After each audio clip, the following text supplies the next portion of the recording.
Start. महोदय, जिंदगी क्या है, यह कोई नया विषय नहीं है, परंतु पुराना भी नहीं।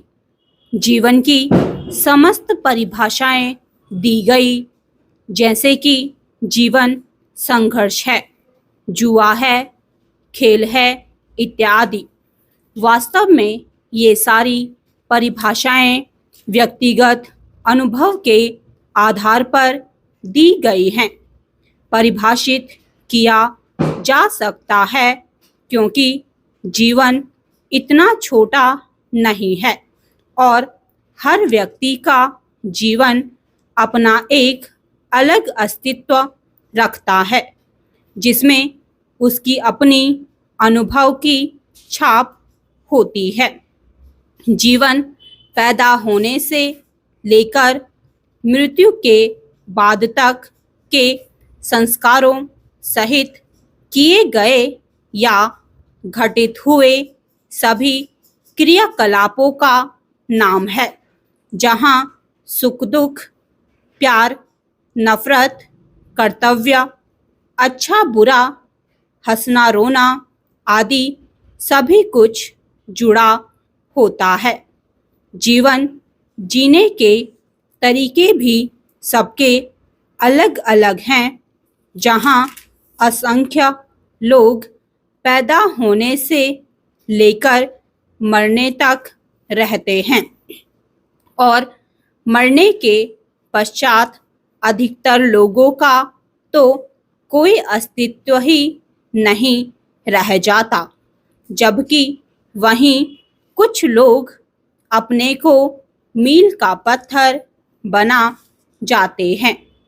एक जीते हुए अंत में अस्तित्वहीन हो जाते हैं, दूसरे अपने मरने के बाद भी युग युगांतर तक अपनी छाप छोड़ जाते हैं।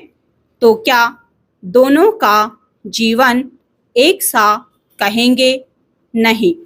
तो आखिर क्यों?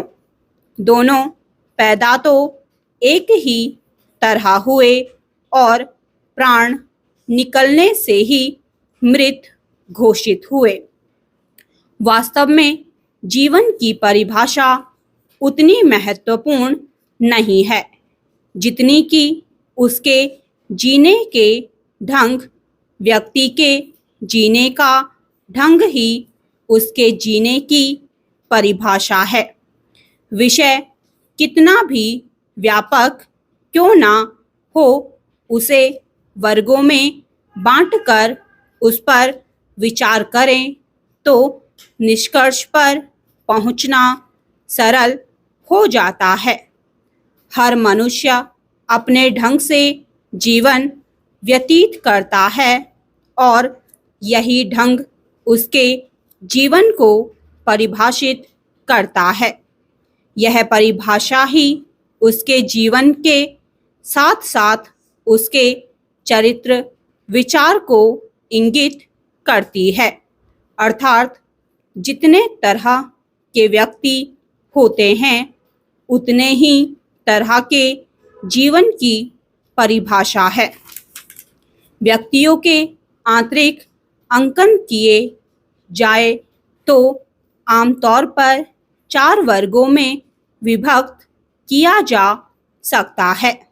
समाज में सबसे अधिक स्वार्थी प्रवृत्ति के लोग ज़्यादातर पाए जाते हैं, अतः इसे वर्गों के प्रथम वर्ग में रखे तो कोई हानि नहीं। स्वार्थ शब्द को जितना बुरा हम समझते हैं, वह उतना बुरा नहीं है। इसे बुरा कहने का अर्थ है कि हम स्वयं को अपने सामने वाले के मस्तिष्क में श्रेष्ठ दर्शाना चाहते हैं। इस प्रगतिवादी युग में ऐसा ही होता है। स्टॉप।